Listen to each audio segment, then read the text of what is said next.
Hello and welcome to bettingnews.boylesports.com. I'm Nicola McGeady and I'm joined by our betting expert, Tony Pring. Hi, Tony. Well, Tony, Celebrity Big Brother has hit our screens once again, and it is the last one ever. However, I think the word celebrity needs to be redefined. I mean, most of them are famous because they went out with somebody famous or, you know, they're has-beens. But who do you think is the winner? I suppose Vinnie Jones is the big name in there. Is he going to win it? Vinnie Jones is definitely the big name in there. He's well liked at the moment by everyone, and he's the most well known. But we don't actually at this stage know anything about his personality, so we're going to see him unravel over the next couple of weeks. I suppose we've only had 2 episodes, so we haven't really got to see a lot of their personalities. Talk me through some of the prices. For you, who's the dark horse in the competition? Well, we've seen a bit of movement today. Stephanie Beecham, who we've all seen down the years in Dynasty and shows like that. And recently on Coronation Street, where she was stranded by Ken Barlow on that tug, she's come down from 10 to 1 to around about 6 to 1 today. So she seems to have started quite well.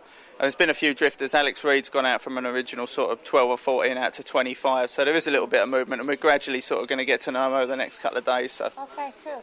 And there's maybe a bit of romance in there as well between Base Hunter and Katia. We got some prices on them hooking up as well together. We have it's about 10 to 1 shot. So they're in our special markets anyway. But let's talk about first eviction now. It's this Friday, is it? It's not confirmed just yet. Yes. If there's going to be an eviction. Who's the favourite to go? The favourite at the moment, originally it was quite close between the three of them, Katia, Nicola and Heidi Fleiss. And Heidi's come down from an original 7 to 2 down to 2 to 1. So she's the current favourite at the moment. But they look like the three most likely. I mean, a couple of years back we lost Lucy Pinder, who was the same sort of character as Nicola.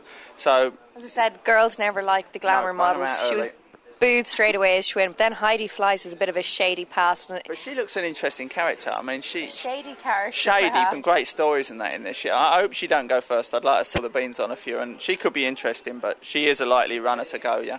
Okay, well, Dancing on Ice airs this Sunday, and I suppose there's a good lineup. There's lots of soap stars and ex-pop stars. From the Irish perspective, a lot of interest will be with Mikey Graham. What price is he? Mikey Graham's currently an 8 to 1 shot, and he's a big price to go first, 25 to 1. He doesn't look like a dancer. I don't know if I think he'd be as stiff as a board, or he seems to me anyway. So I'd say maybe he'll last a while, but I don't see him winning. But who's the favourite? The favourite at the moment is currently, we've had good money for Hayley Tamerton, who used to be in Emmerdale. She's come down from an original 7s down to 9 to 2. She's the current joint favourite with Jeremy Sheffield. I know it's early days, but we do have the first elimination market up. Who's the favourite to go? Currently, Bobby Davro, we got 3 to 1. Who's Bobby Davro? Bobby Davro is a comedian from a fair while ago. We've all seen a fair bit of him, but he doesn't look like perhaps a dancer. Maybe, and he is, I would say, he's touching nearly 50 now, so he's going to be doing very well to be a natural on the ice. In there, we have Dr. Hillary.